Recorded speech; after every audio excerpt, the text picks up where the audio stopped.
Let's do it. Let's do it. Welcome to TAP and welcome to TAP In today, not only with Therapeutic Astrology podcast, but also with Perspective Shift podcast and YouTube. Welcome, Frank and Mike. And Hey, welcome. How we thanks. doing, Mannah? Thanks for having us. Really Happy to good. be here. I've been so excited to. I gave myself this challenge, so I feel now I'm going to some kind of exam. Okay. Tell us all about it. Let's hear about your challenge. What's your challenge? Well, it's also a challenge for you, but it should not be completely a challenge for you because I just want to ask you what your core idea behind your podcast, Perspective Shift, is. Maybe Absolutely. was there's probably been some kind of development there through the years. And then I wanted to suggest three themes that I kind of hear as maybe a bit of a through line. And I'm Okay. curious to see if it's a match to what you intended to put out there. Absolutely. Absolutely. So do you want us to answer that question first and then Yeah. you'll tell us after, or do you want to go into yours? How do you like to do it? No, let's start with you. All right. Okay. Yes, Cool. please. Ask us a question one more time. Yeah, so what's so you have this perspective shift, and I see that it's perspective shift on the podcast, and then on YouTube it's called Perspective Shift Now, right? Correct. Yes. Yep. What is what's your core philosophy behind that? Well, real quick, let's address the perspective shift now. So, perspective shift now, that we chose that as our name, as our handle name, for a couple different reasons. Biggest reason is perspective shift was taken, so that's number one. And that was on YouTube. Yeah. Yeah, that was just Yeah. YouTube. Our show is called Perspective Shift, but we were trying to find a way to capture what the show is about, and so Perspective Shift now, we have no other moment except now. And so we want to capture the essence of now, the present moment. So that was a big reason why we chose Perspective Shift now for the handle name. Yeah. Yeah. Yep. You And want to tell about a little bit about? yeah, and as far as how we got involved in this, well, the overarching thing is I've been studying these type of stuff about these concepts, everything from spirituality to science, and reading about quantum physics, even though I still don't know what the hell quantum physics is at some level, but but I always wanted, okay, where is the zero point in all of this? So we came out with the show to talk about different teachers and scientists and people in the field talking about this field of what we call positive energy. And we wanted to know where was the link to all of it. And that's the perspective here. So everyone has a different way of talking about this one thing we're all talking about. And it's the zero point aspect and how me and Mike phrase it. And that's what the show is about. And it's endless. That's what we're finding out. Like I remember thinking Infinite. like, I'm like, I remember like 4 years ago, I'm like, we're gonna run out of things to talk about. No way. And No way. I realized, no, I'm not. Yep. Because there's infinite ways of explaining the one. And that's kind of the concept. Now, how we started was very interesting. I think it was so this is how the journey started. About 8 years ago, I wrote a book called Enjoy the Ride. And from Okay. there, people started asking me to do talks and stuff like that. And so I started doing stuff like that on the book. And the book I wrote was almost for me. And then my wife, who happens to be an editor and stuff like that, so she's like, we need to publish this. So we did that, and the book came out. And then people started inviting me to talk about the book and stuff. And then it led into me doing guided meditations and discussions about the experience afterwards. Mm. And so I would have people come down. We were doing it every Wednesday, right? Yep. Yeah, Every every Wednesday. Wednesday. And that's how I met Mike. Yep. So he was coming to the meditations, and Yes. afterwards he had like a list of questions every time. Every time. Once in a while someone asked a question about Mike, and Mike would say after, and then COVID happened.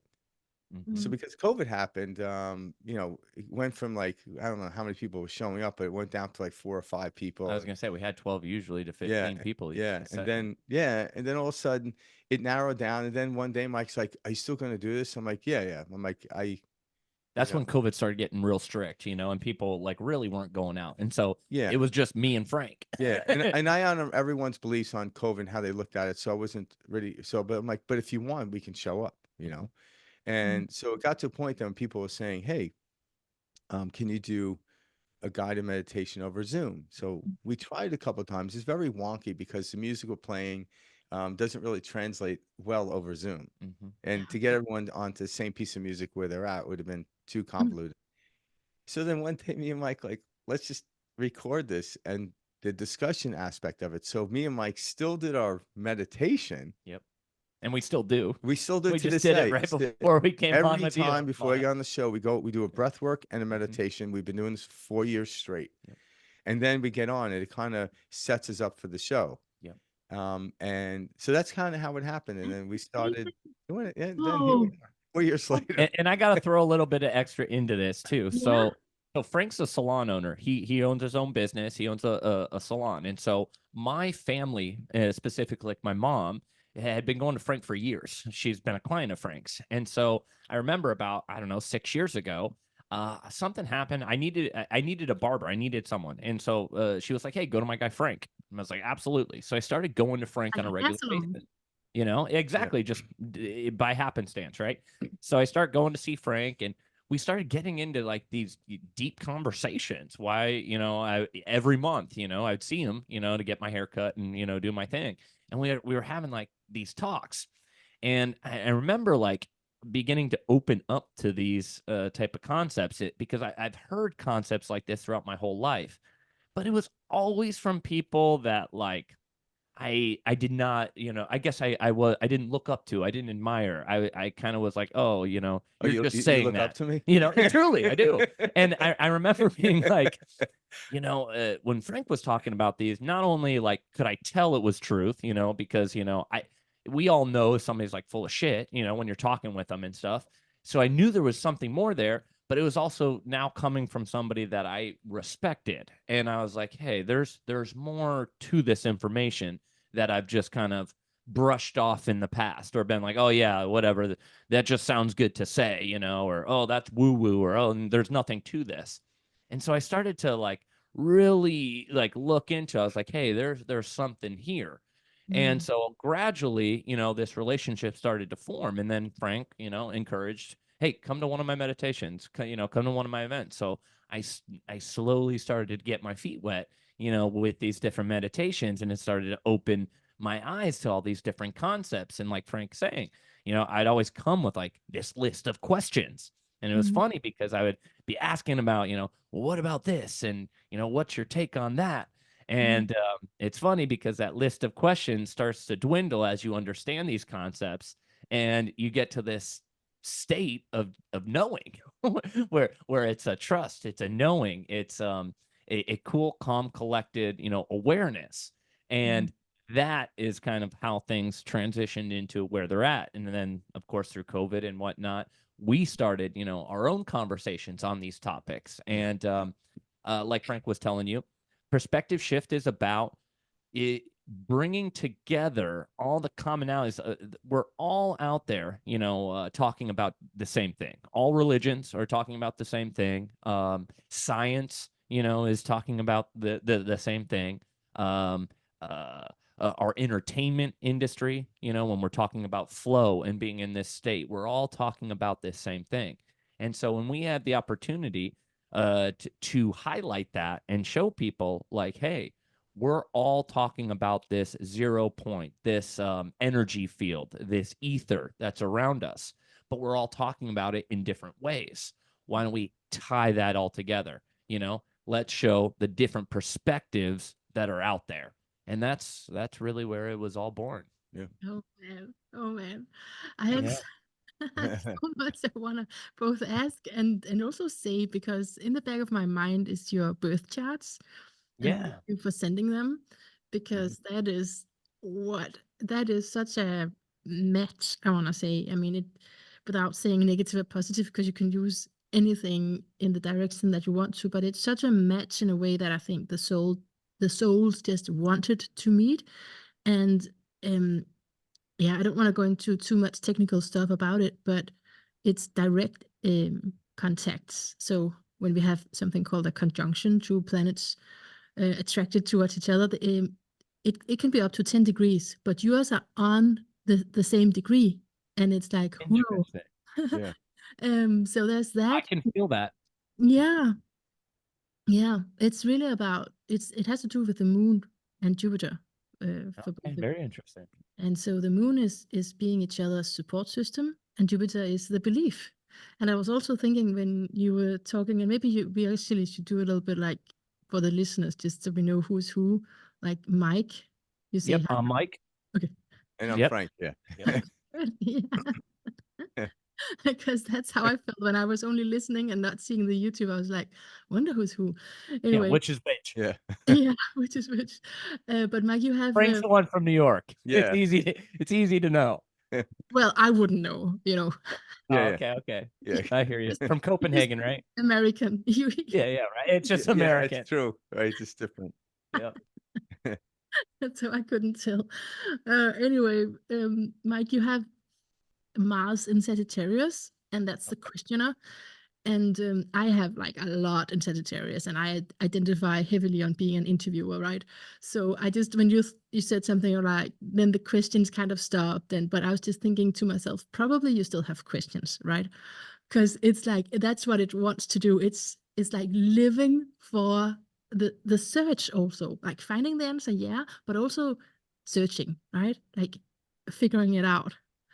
And Oh, trust me, that's all my brain has ever been trying to do is just figure it out. I feel like that's the story of my friggin' life, you yeah, know? yeah, But then you get to this point where you're like, oh, I'm not supposed to be thinking all the time. You yeah. know, this isn't the point, it's to let go of this constant, train of thought and trying to figure out, Mm. there's nothing to figure out. Yeah, yeah.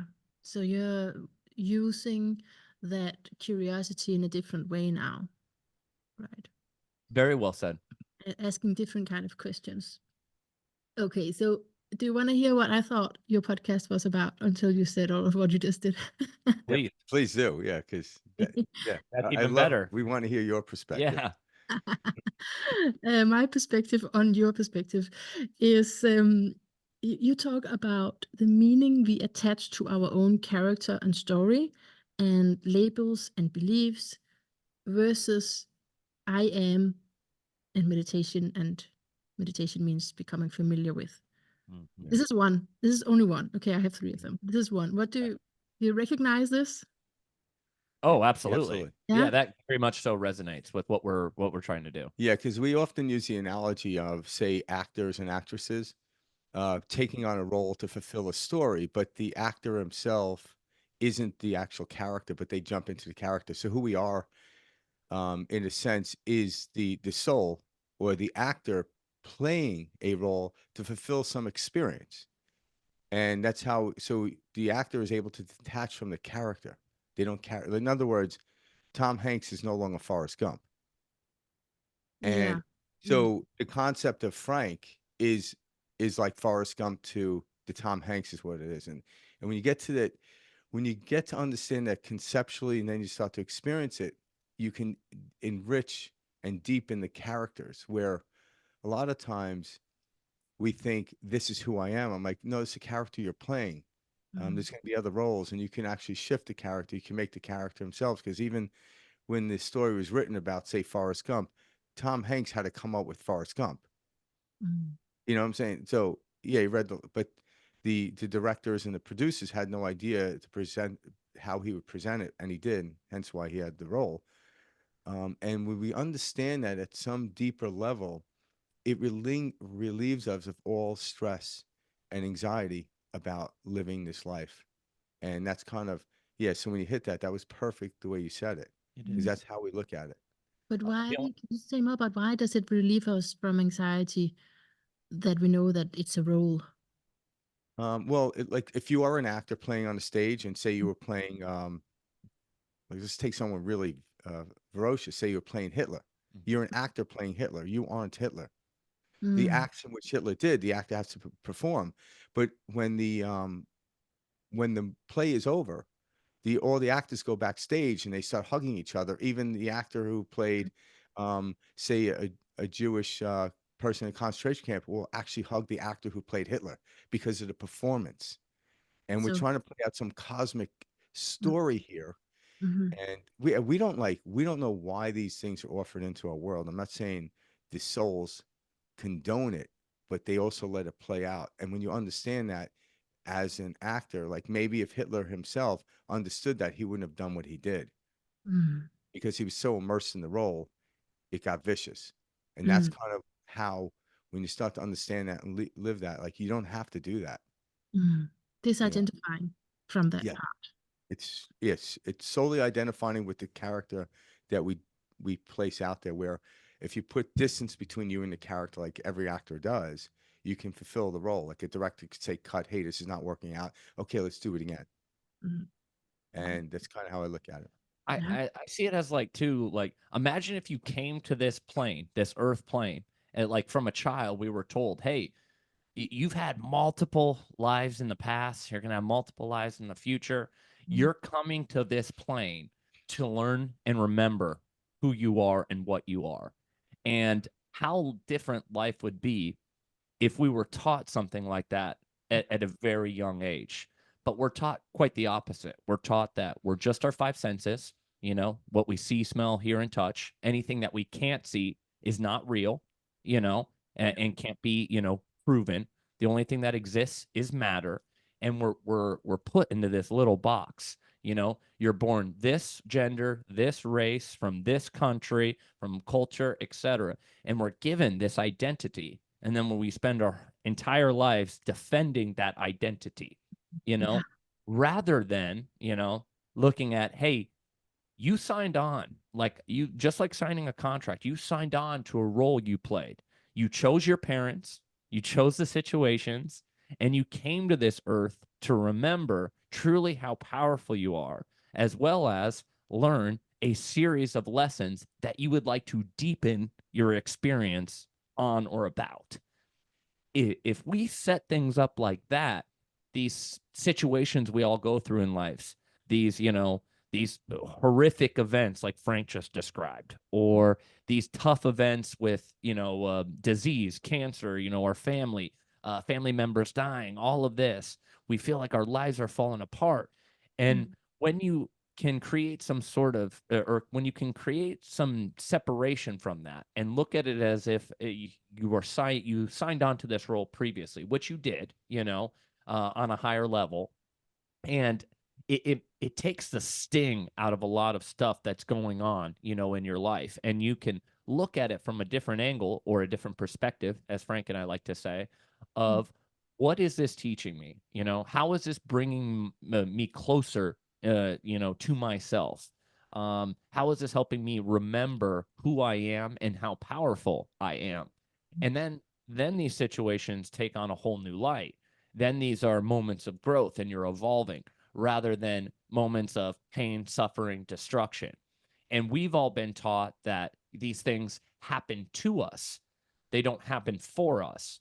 And in reality, everything that we're experiencing is happening for us. And so we've been kind of taught a very backwards type of way, about, life. And this is why all of us are, hitting our heads against the wall saying, oh my God, nothing good happens to me. I'm such a victim, all of that. yeah. In our culture and our media, support that, and they've normalized that. And they're like, oh, yeah, you shouldn't feel that way. In fact, I've got 10 different medications here that I can't wait to get you on, and I can't wait, to make you now a regular customer. And Mm, so that's kind of my take on it. mm. Good, good. I love the whole critique of society as well. I'm big on that. But just to get the last part of it was versus I am.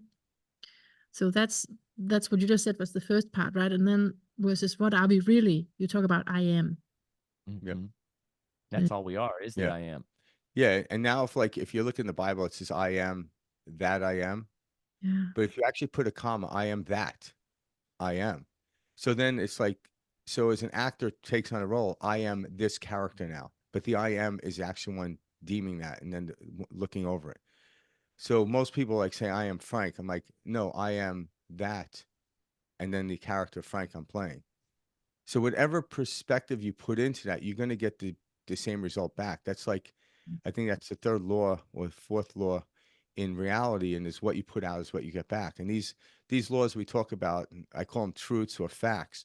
They only they stand to the test of time. You can't debate these. So Whatever I put out, I'm going to get back. So if I deem I am sad, you're going to experience sad, but know that you have a plethora of different choices in that.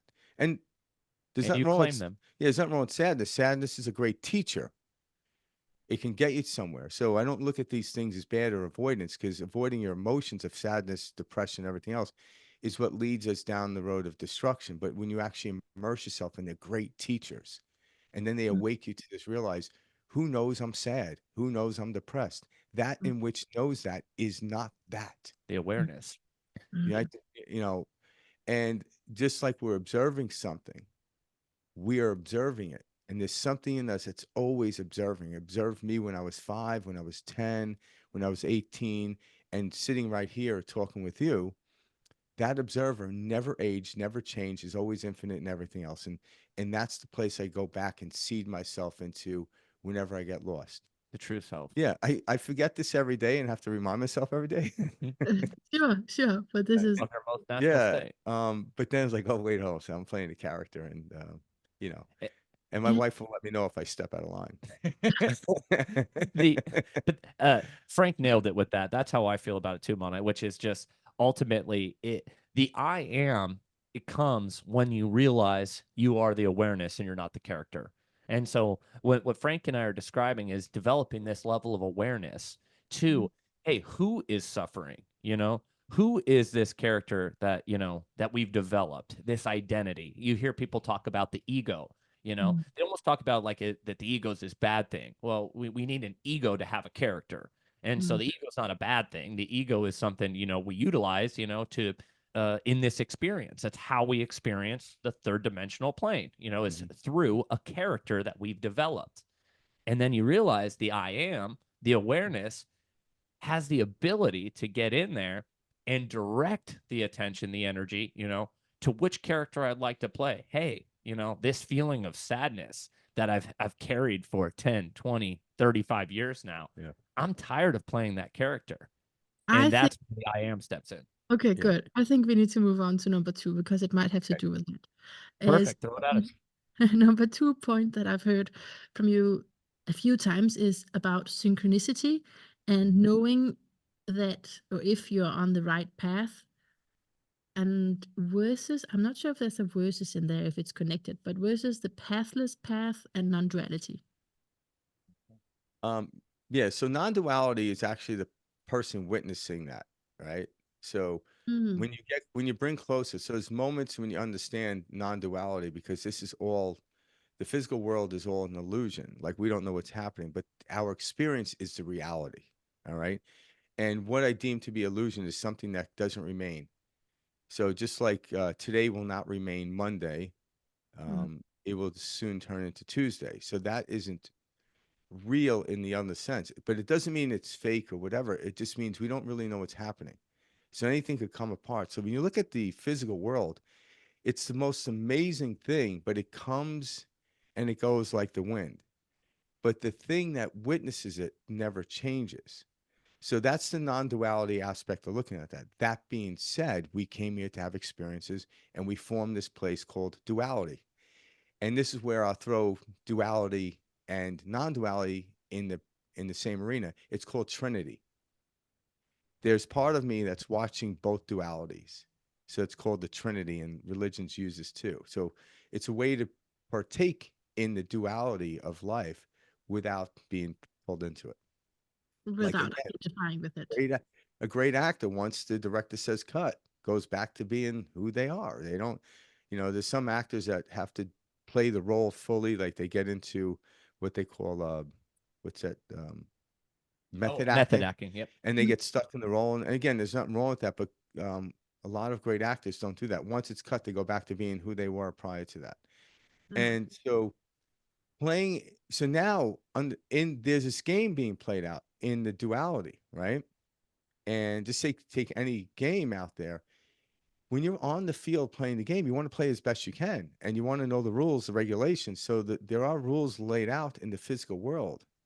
And the higher you get excited, the more synchronicity happens. And what's synchronicity? Synchronicity is things that happen without your manipulation of the outside world.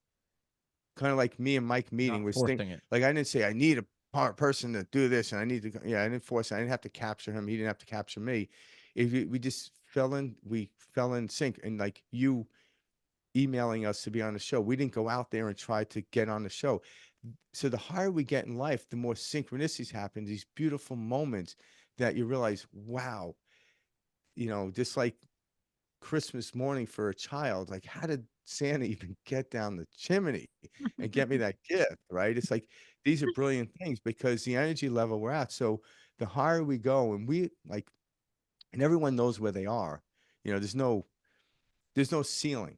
The cool thing is there is a floor, so you can only go so far down. Mm. And once you start elevating to these higher levels, synchronicity shows up. And when that does, you fully trust it. And then you don't have to manipulate the world by creating a plan. Now, if you're not there, create a plan. I have nothing wrong with that. But then if plan A doesn't work, plan B will show up. And that's how you learn synchronicity, you know? Wow. Yeah. And that's really what synchronicity is, how I look at it. We could talk about synchronicity for 2 hours, but Yeah. that's Yeah. kind of like the way I look at it. Yeah. So it's Also, too, synchronicity for me is a way to know, you're on the path. yeah. Because like a lot of us, when we're stuck, and feeling, and I remember this like very early on in my journey, synchronicity was for me was like, holy shit, what I'm working on, this inner work, I'm watching reflected outside of me, and Mm. it was like almost like breadcrumbs. That's how Frank and I often refer to it. Like, hey, you're on the right path, whether it be small synchronicities, or a bigger synchronicity, something I was trying to manifest, something I was trying to create that I was visualizing.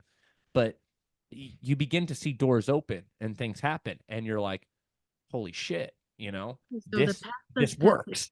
it works, yeah. And it's so the pathless path is not against manifestation, like you said.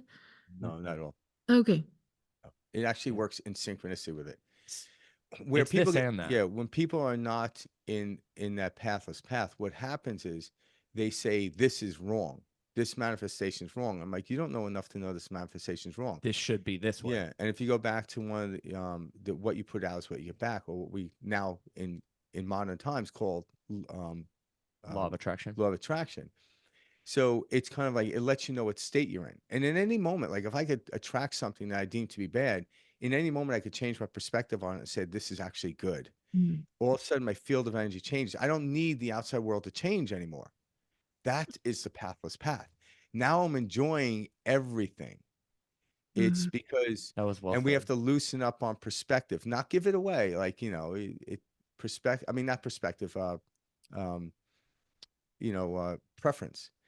It's Mm. not about giving up preference. It's about loosening up on preference, you Mm. know? Yeah, because without having preference, we just sit in a cave all day. We wouldn't actually have experiences. But if we hold too tightly to preferences, every little thing, if you wanted to manifest $1 million and 900,000 showed up, you'd be upset. And people are like, that's just ridiculous. Mhm. Yeah. You're $100,000 short of that. I'm like, yeah, but I wanted $1 million and something went wrong. I'm like, oh my God. And then you're going to spend the $900,000 trying to figure out where you went wrong. So you're going to take that energy field and destroy it. It's the misunderstanding. And when we loosen up, it's like, okay. Mm. So for those listening right now, like try to think about some goal or something that you're working towards. We can take the $1 million as an example because I'm sure a lot of people are trying to manifest money, right? Yeah. Well, the pathless path is what if I told you that right now, a year from today, you would have $1 million? How would you feel? Oh shit, I'd be relaxed. I wouldn't be, yeah, I'd be, I'd be Mm. ecstatic. I'd be Yeah. planning, vacations, trips, I'd want to help others. You start thinking about all of this stuff. Well, okay. So if a year from now that you are going to have that $1 million show up, now what? Now what would you go out and do? That is kind of like the pathless path, because now no matter what way, I'm heading, I'm going to experience this end result. And so it's getting into a state before this third dimensional reality that we call real is showing you, your creation, if you Yeah. will. And so that's the pathless path to me. It's a state of knowing like, hey, Yeah. I'm on this path. Just because I don't have it right now doesn't mean it hasn't shown up.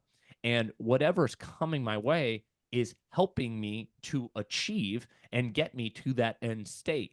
So whatever's happening is supposed to happen, and my judgment onto it does nothing but either benefit me depending on how I look at it, or slow me down depending how I look at it, in a negative or non-preferential light. Yeah, and you have to 100% give up the $1 million.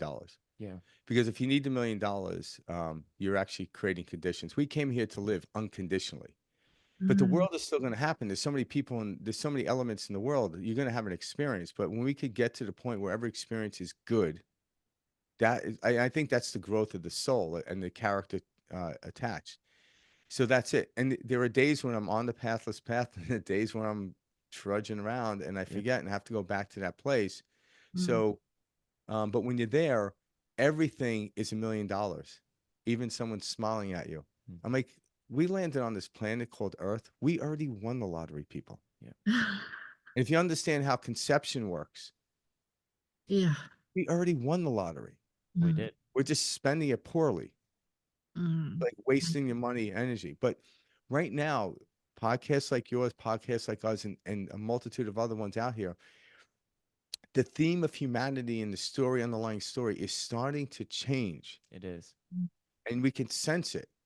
And the other story will always forever exist, but you and I will actually start to acquiesce into other stories. One where there isn't any horror. A new narrative. Yeah, a completely new narrative. Yep. And there wouldn't be any prodigious type of living. Everything will be in harmony. And we know it could exist. We don't, and the people that want prodigious living, they can have it. Just like if I'm gonna write a movie about inspiration, I'm not gonna tell people who are writing horror movies, you must stop doing that. No, they have the freedom to do that because there's people that want it. But we're talking about prodigious being gone, predatory aspects being gone. This is why we're doing what we're doing. We're showing people there is a life. And most people think, no, we live in a predatory world. I'm like, do you like that? No, I don't like that. There's another studio that's shooting different films. Go there. Would you care to visit us? Go there. And that's what we're offering. Different.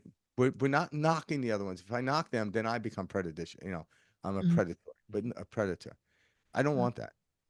I honor that. I'm like, oh, that's like I could watch a predatory, like a horror movie and get like, I like the way they use the angle of the camera and use it in mine, but I'm not like using a chainsaw to kill people.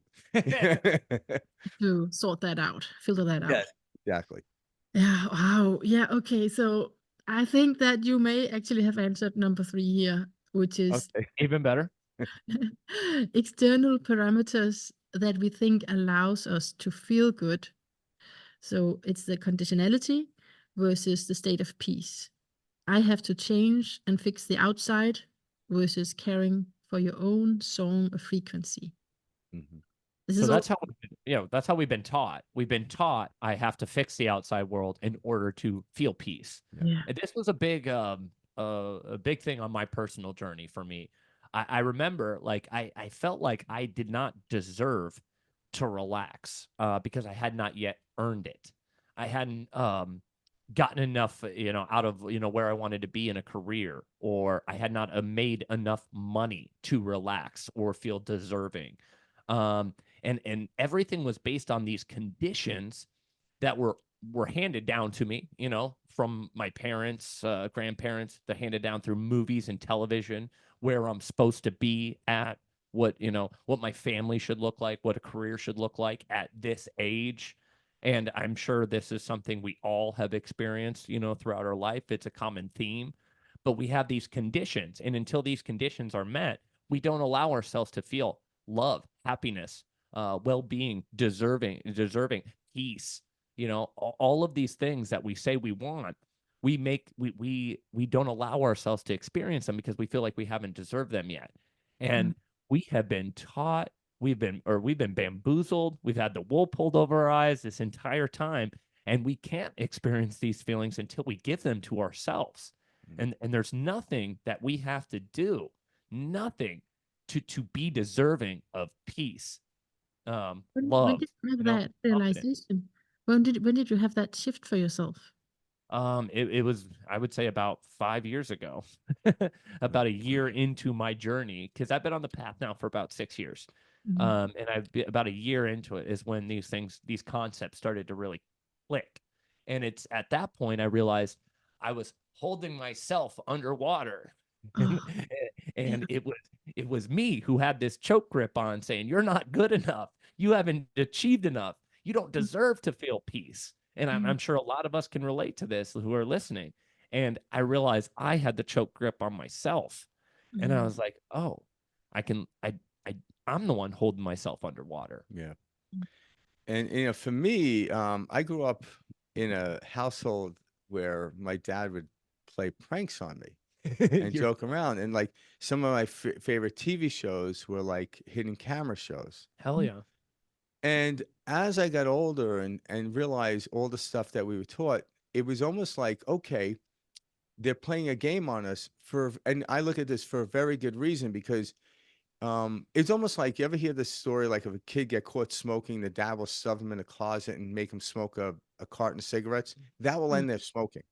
mm, So if you play in this field of Mike described earlier, and then you do it so heavily you can't hold it, you actually you then know to let it go. And then it's almost like you're then presented with, hey, you're on candid camera, and like, I knew it. And that's the breaking moment. So me, humor is the greatest value. I don't look back. I'm like, they treated me poorly. I'm like, no, they were messing me. So I never go down that road. I now question, I look outside of everything. And maybe my dad was put in my pathway to do this because he would do it not cruel, but jokingly. And then I'm like, okay, I'm never going to take anyone's word for anything anymore. I'm going to investigate it myself through my own self-discovery. And I started realizing like, this is how the world is. We're all like on the stage like the Truman Show. And then one day Truman realizes, wait a minute, Hold on. like they're messing with me. And then he opens the door and is like, see you later. Mhm. And that to me is enlightenment. mm. Do we stay there? No, but it's the moment that I realized that. And then life became joyous and funny. And I'm like, you almost got me. Mhm. You almost got me. That was a good one though. And I look at that's how this story is played out. But if you don't know that, it seems very cruel. Yeah, it does. I remember telling the story about my And hard. dad, and people are like, "Man, you were abused as a child." I'm like, "No, no, no." No. There was humorous epithets and tones there, and like I knew my dad was in, but I had to like, is he being serious now or not? Like, Yeah. you know. So for me, it was that. Okay, now I know this is right. Yeah, there's something about how you take this, as I hear it, right? Yeah. Yes. How you view it, is it on it now? And I can't help to think, Mike, that you when you're talking about fixing and potentially overthinking and this really strict, I'm feeling like it's like the Protestantism, because you say it's in us all, so that's many of us is that's our heritage, even though maybe we didn't grow up religiously, but then further back Mhm. people were Absolutely. religious, right? And that's, you have Capricorn in the sixth house, so it's like it's that's I can imagine why those life experiences would be there for you in the beginning, right? In the where you would do that to yourself. I'm thinking about really religious people who've been whipping themselves, Mhm. blaming themselves, Yeah. and so pieces of that in your psyche, and that is something that would need to have really been Absolutely. challenged. And Frank and I talk about this all the time. Frank and I were both raised Catholic. Okay. Yeah. Going grade school, like I went to Catholic school my whole life. We both went to, catechism where they, the whole thing, Yeah, we did. We went through all the sacraments. we Yeah. were taught original sin from a very early age, which is, hey, you're born wrong. You're born, into sin, which, guys, by the way, is not true. Do not buy into that. There is no original sin. You come here so pure. And we have this programming that's layered onto us very, very early on. But again, you signed on for this role. That Mm, that those parents you chose this experience. you To know, break through it. and I know this is hard, you know, especially for like those really bad, you know, situations. And, Mm. you know, our mind and ego likes to, you know, why would I ever have done this? But you did, you know, we chose this role. We came here to play this role. Mm. That experience, you can loosen up on it when you begin to look at it from that perspective. But it's a very real feeling as you're going through it, and that's what Earth is. You know, it's this plane, it's this school. We came here to forget. We came here to remember, you know, who we are. Ah, Yeah. I can't believe how good speakers you two are. And whoa, of You you. as well. That's pretty amazing. Like, but have you grown into that? Like the way that you just finish, you feel, oh, he's done now, then I go and Oh yeah, yeah. I think that's definitely from years of what we've been doing together. podcast. Yeah, Yeah. yeah, because part of like what we do prior to is like the meditation stuff like that. Sets us up so it's almost like we are telepathically Correct. Yeah. online. Like we Yeah. know, and sometimes we know when to overtalk each other to amplify the idea. So we Mm. just because when he's talking, I sit and listen. When you're talking, I sit and listen. And synchronicity has it. It appropriates me at that time. Okay, now make the right hand turn, and I make the right hand turn. And but the whole time I'm not thinking. I'm just observing. That's the key. When I used to do that and think, I would always say inappropriate stuff at the time and would like, in other words, you're having a conversation, idea came up in my head, and then but you kept talking.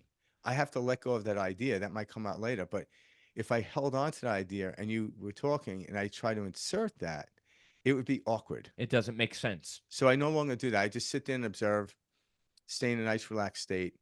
You know, I could notice my heart rate, and then when I know what to say, it happens. I wish I could do this with my wife more often.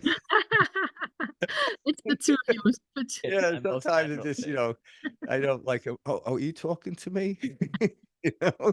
But yeah, so Mike and I, because we get into the state yeah. prior to in there, we're actually at this telepathic system right now. And that's a whole nother conversation, but Yeah. we're all telepathic, you Yeah. know, Yeah. there's so many levels to this, you know, and again, we just were never brought up around this type of stuff. Like there is so much to our DNA that has not been unlocked. Yeah. You know, we have, and it's funny, science will call this junk DNA.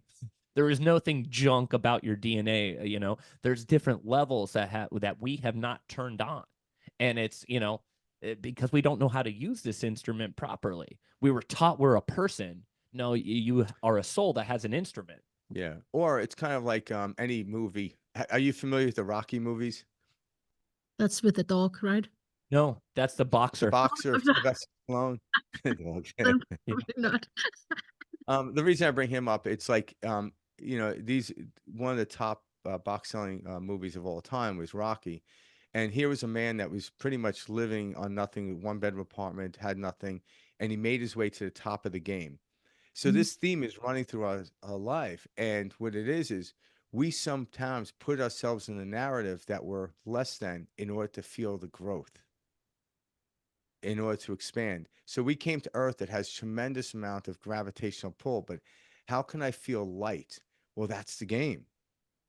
So That's we when came here I put understanding, myself. oh, okay, how can I elevate even though there's gravity? Figure it out. Let go. So Because people, consciously, are you saying yeah, consciously I put myself in a lower position? yeah, We do that. yeah. But I think we came here as part of our theme is to see how, how with all this crazy stuff going on in the world, how can I remain calm? Mm. Because I let go. I look at everything as a teaching now, not like this shouldn't happen, that should happen. I'm like, huh. And if I'm in the crosshairs of it, it meant there is a lesson for me to learn here. At first, yeah, there's always going to be challenges, but I'm at a point in my life where I don't avoid them, push them, saying this ought not to happen. I'm at a point in my life where victimization isn't part of me. All right. And I think this show here is about helping people that wanted to transition out.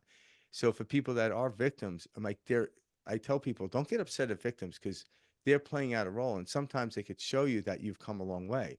Not to say you're better than them by any means. That's not what I'm saying. It's that it's a realization. Where am I? I'm like, oh my God. All right. Now I have compassion for people. I don't feel sorry for them because that they wouldn't want that. But I Less have judgment. compassion for them because they're part and parcel of the story.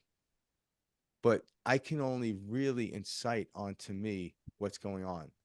I can't really tell that person should be doing that. I don't know enough about that, you know. Mm. And then when you get to know people, I get why they're going through that.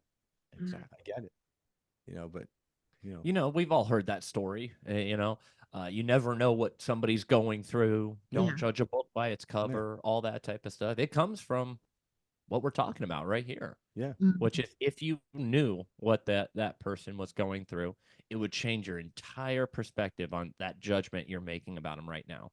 And Mm. that's on every level. Yeah, and Yeah. we mostly know only people from the news, TikTok, and stuff like that. And those are surface level knowing. So when people ask me, like, what do you think about this person? I'm like, I've never met that person. Yeah. Do you know who they are? I'm like, yeah, based on the talent or whatever they put out there, but I don't know them to make a judgment. I get, okay, I like their song, you know, Mm. Mm. but I don't know who they are as a person to make any judgment onto it, you Sure, know? but I was curious, but what you were saying about, um, it's not that we are not to maybe be friends with people who are in the victim state. I'm a little curious about that because one thing is that we, from a philosophical standpoint, can say they have their journey, we have ours. But would you be careful to be close friends with people who are not transitioning, as you're saying, who are not leaving that old paradigm or that old way of understanding life? Well, the way I look at that is, in other words, if there is a person in my life that is complaining and a victim, I'm not. If I say I can't deal with this right now, I then am a victim. So we don't know the whole. Like again, it's completely trusting in my system. So maybe they came here to learn something, and maybe I came to learn how to help them out of it. Mm. So I had actually a client, a coaching client, that one day he was talking about raising his energy and we getting to this level. And then one day he calls up, he's like, I don't know what happened. I'm like, what? He's like, I think my energy lowered. I'm like, why? My two sons moved home. I'm like, why is that a problem? He goes, because they're negative. I'm like, and one of his things he wanted to learn how to do was become a healer. I'm like, the universe just gave you something to heal. And what a better place to start with your children. He goes, I Mm. never looked at it that way. So I'm not saying there's a right or wrong way to look at things, but there's more preferential ways of looking at it. So if there is a victim around me, I don't say, what am I doing wrong that I attract a victim? It's like, well, if you're a doctor, you're going to attract sick people. Mm. You see what I'm saying? And we came here, I believe the journey that we're on is to try to get more people in this place of healing. And if in the moment, if I am helping them heal, because there are other people that help me heal, Mm. I'm going to play that role as a doctor.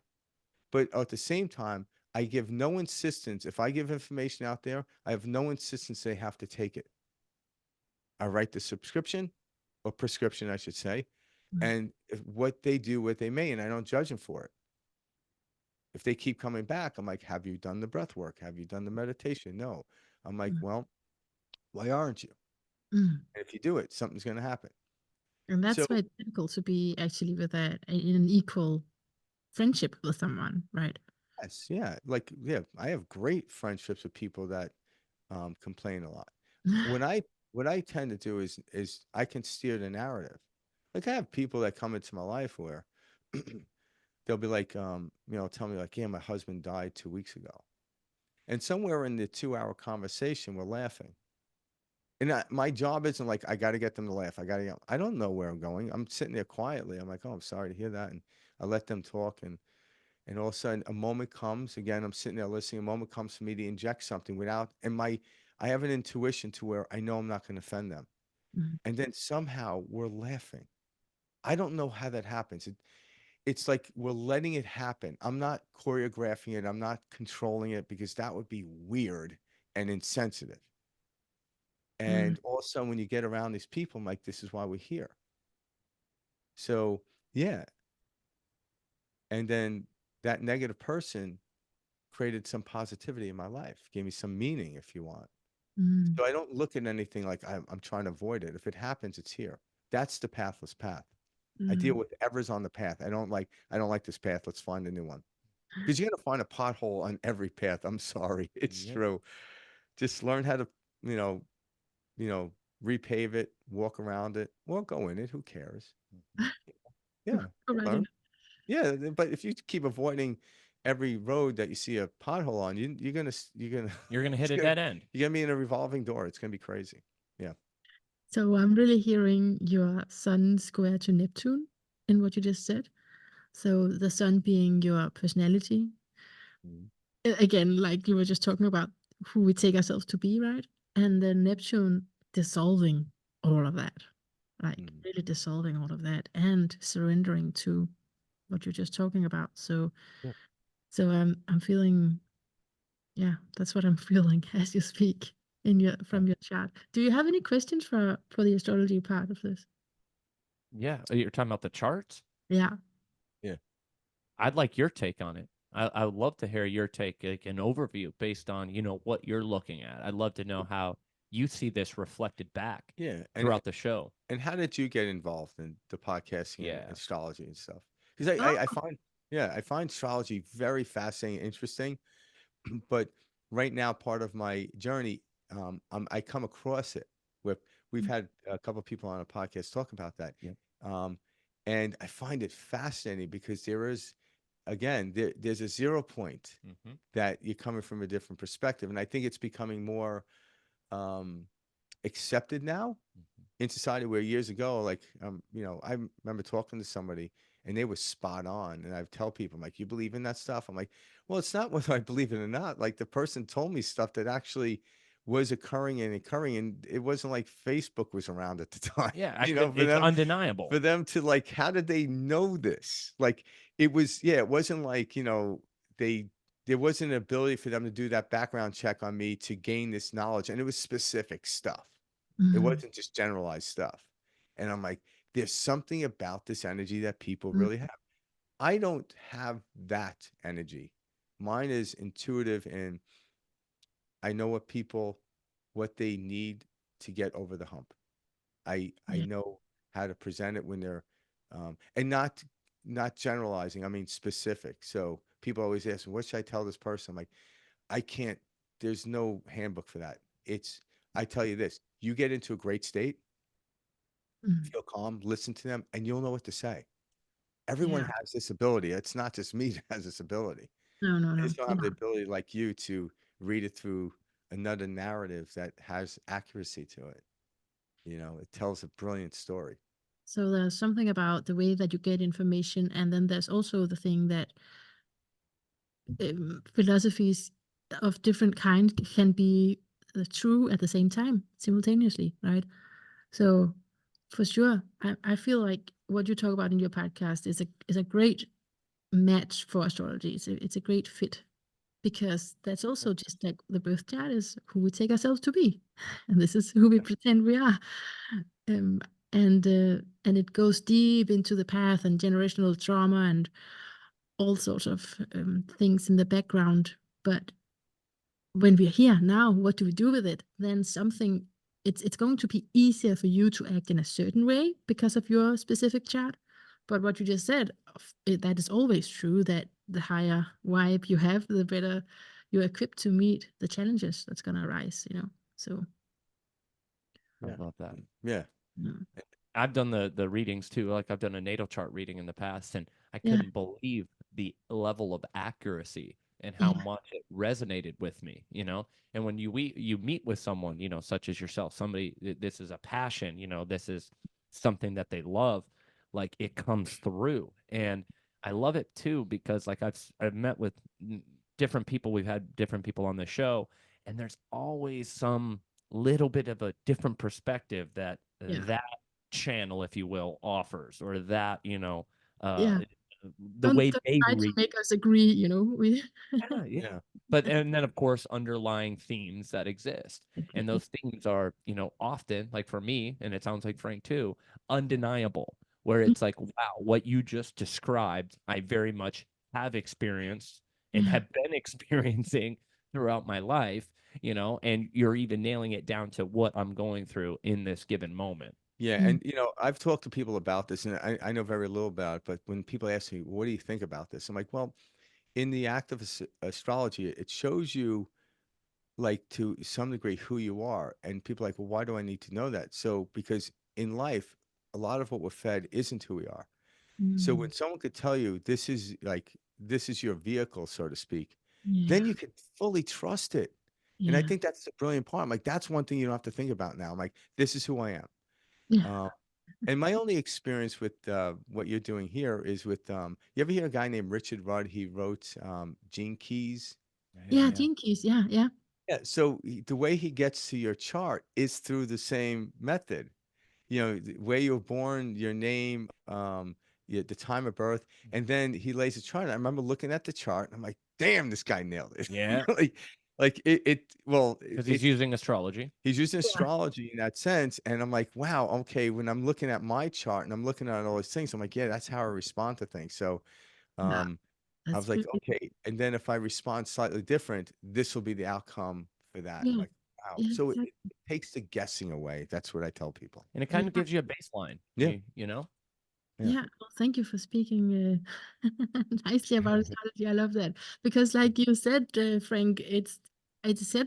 I think you said that people are softening up around this topic, but my experience, at least where I am, is it's still a huge taboo and something people cannot take seriously. Yeah. Interesting. So Yeah. that's why, actually, when you're asking about the podcast, I've had a podcast for since 2016 in Denmark called "The Sound of a Better Life." And Okay. where I basically do this, I interview smart people, right? Wise people who are creating a Did you say change. smart? And that I'm pointing to you. Yeah. We appreciate that. Yes, absolutely.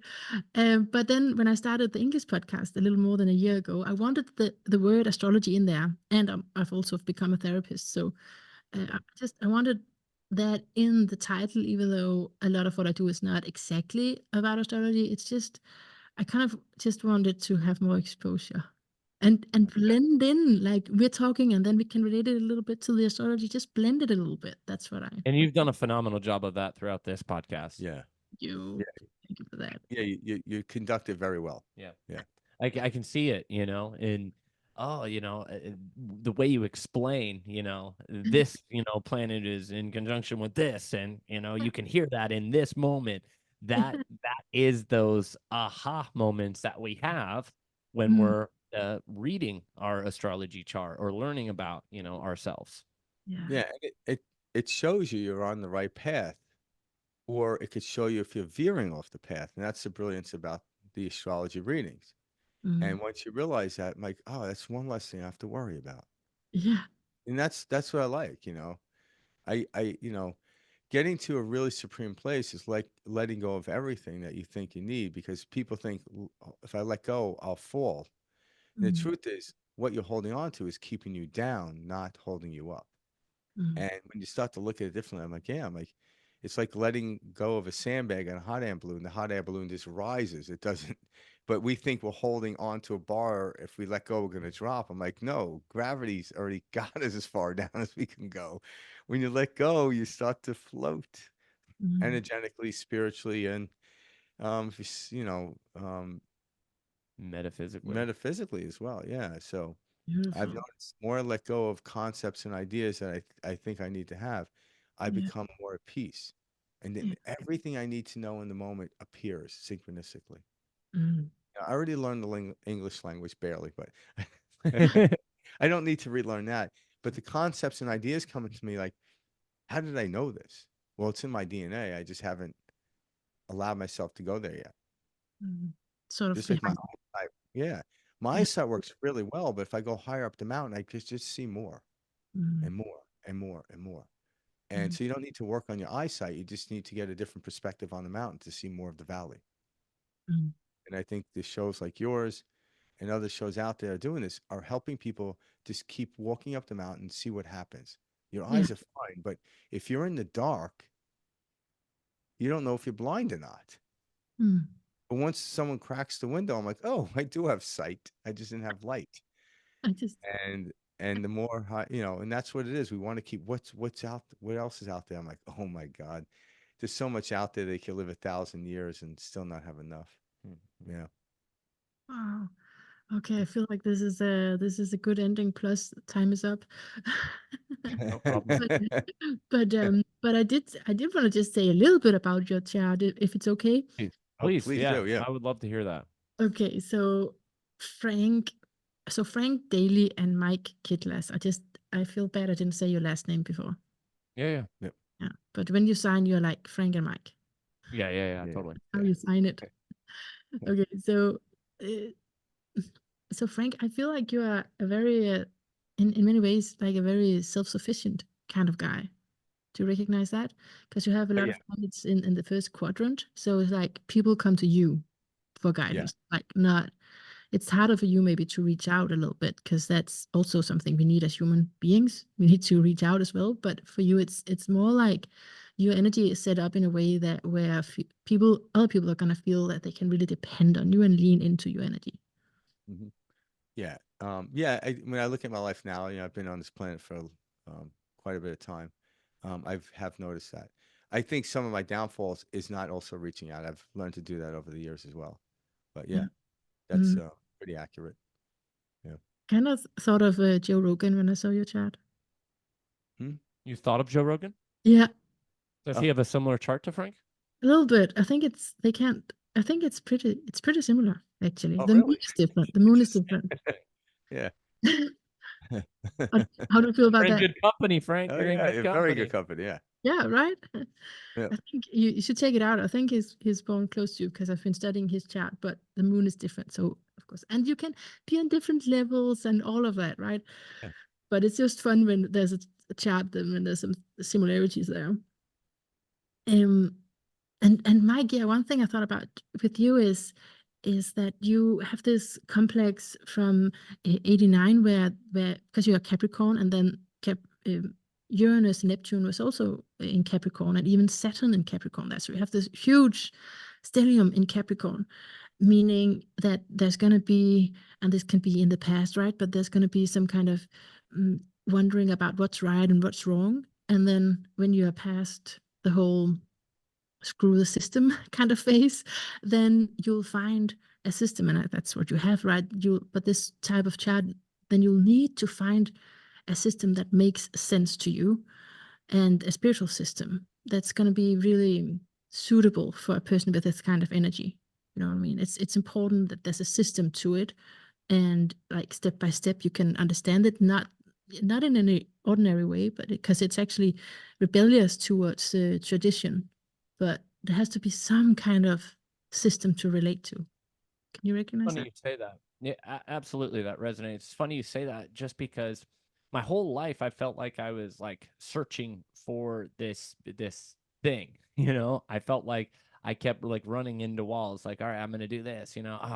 No, this isn't it. It must be over here. I must not be working hard enough. I must not be focused enough. Oh, it must be because I didn't come from this type of family. All these different things. And it wasn't until I stumbled on this path that, and I've said this in the past, but when you're on the path and you begin to understand consciousness, it's like you find the skeleton key to life. It's like everything that you've been looking for, and you finally are like, aha, this is it. Like now things make sense. It's been me this entire time. It's been me holding myself back. Mm. And it starts to make sense. And this whole like idea that you need to, struggle and strive and if you're not getting it, just work harder. And we're teaching people to really like twist themselves into these mental pretzels until they just pop rather than learning to relax, calmness, this parasympathetic nervous system, utilize what this instrument is, how to use this instrument. And it wasn't until I figured out or discovered consciousness that things started to actually make sense or fall into my play or fall into place. Everything before that seemed very difficult and like just like trucking through the mud, like very matter on matter. And I had to do things to make things happen, and I couldn't just relax and allow them to unfold. And that's the opposite. The more you relax, the more things unfold. That's what I you've I, I wanted. want to ask you a question, an astrology question. Yeah. So I had my chart read about, I don't know, maybe a year ago, or something like that. Mhm. And they were talking about, the level of Capricorn I have in my chart. And then all of this, like right now, I'm hearing about this in the current cycle that we're in, but like we're stepping out of, it's almost like I think like a 16-year, like since 2008, Yeah. experience of just like a lot going on. Like the astrologist that I met with was like, "Holy shit, you went through a lot in the Yeah. last, Yeah. 20 years," type of thing. Reading my chart, and she Absolutely. goes, "Did you feel that?" And I was like, "Fuck yeah, I felt it. Like it sucked, and like laugh about it, but it was Yeah. Because there's you had something that's like coming to an end, and I want to ask you about that and your take." yeah, because you also have Saturn in Capricorn, so it's part of your Saturn return, but then you just had one hell of a Saturn return because Pluto was also there. Yeah, So what you're but talking about is Pluto in Capricorn, and it's about to, for good, go into Aquarius. Not for good, but for the next 20 like years. 200 some years or something. Just 20, but Yeah. yeah, I still. wish. But yeah, because people are talking about it like also like beginning of Aquarius, the Aquarius age. So in that sense, that there might be some relationship there. Yeah. So how's that gonna influence you? I mean, right now it's not conjunct any of your planets, Pluto and Capricorn, but maybe you can still sense it there. But I think maybe you can sense it leaving, right? And it's like Yes. a new fresh of air coming in when you go Yes. into the air sign. And even more, I think, opportunities to spread the message, like send your voice out there and connect with people who are in the similar frequency. Um, because that's what Aquarius really wants us to do is have those visions and go find people who can resonate.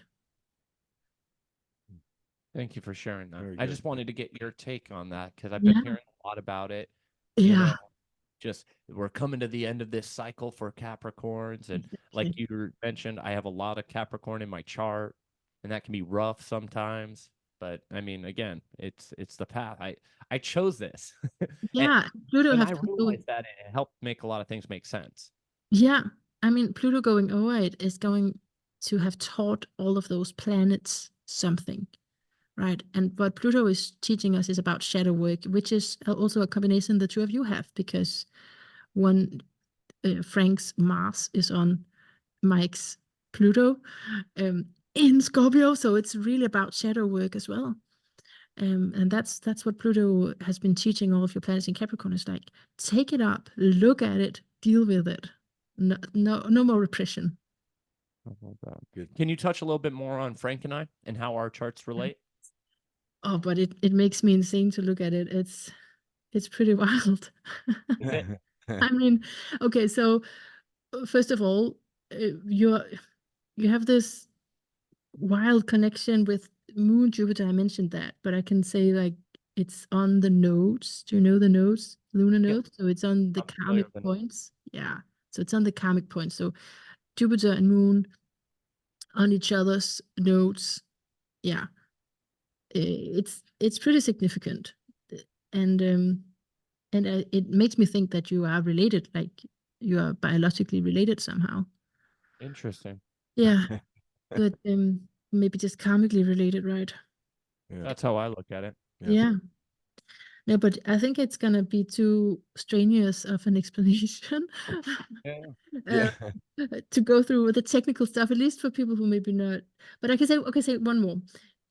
So let me see who is outside. It's Frank has Saturn in Aries, and yeah, your Neptune is in Capricorn, Mike, and those are also in a direct square. So what does that mean? Raising my hand here. It means that there's you can really challenge Frank if he goes astray with his philosophy, if you know what I mean. You can like because it's this match of a spiritual teacher, but it's in you both. It's like you're creating the spiritual teacher together. And so when Frank is saying like, oh, this is the way it is, then your energy is kind of dissolving what's, what security shouldn't be there, any overconfidence, for example. Interesting. Because we need more of this information getting out there. Again, these are all things like when you're talking with people and we share these concepts, people are like, yes, like we inherently know these things. And then life conditions, what we've been told by society, that are constantly in our face, they skew our view, and we let go or forget, we get sucked right back into the same old grind. But the more this information penetrates, our consciousness, and the more we can, learn from it, the more we can let go of these characters that we've created, put some space between them and start evolving together. Yeah. Oh man, I agree to that. Did you want to say something, Frank? No, it's a fabulous interview. You actually got your stuff together, so you're very cognitive in laying out the information. I thought the questions were amazing. Yes. Because you evoke stuff out of me that, like some analogies you say I've never used before. Yep. So I like that. Like you have a way to evoke information out of people, and then I love the whole chart stuff. So that was cool. Keep up the work, because you're affecting not just the community who listens to us, you're actually affecting the whole universe. Without even those who don't understand this work are going to benefit over time. Absolutely. And like, as once this is here, it never leaves the ethers, and that's the brilliance of it. So, keep doing it. Thank you so much. I'm gonna keep listening to your podcast and whatever you send out. So thank you so much for being here, and please send us the video on this. We'd love to share this. We'd love to put it on our channel as well. So this will be a great insight for a lot of people, because Frank and I don't dive into us a lot on the show. You do not, because I've been searching for it. I'm like, what is their relation? Okay. Thank you. We would love to put something out like this. That way people can, dive deeper into Frank and I. Yeah. Yes. Perfect. Beautiful. Thank you so much. Have a wonderful day. Thank you so much. Much love, Mannah. We'll see you soon. All right. Bye. Bye.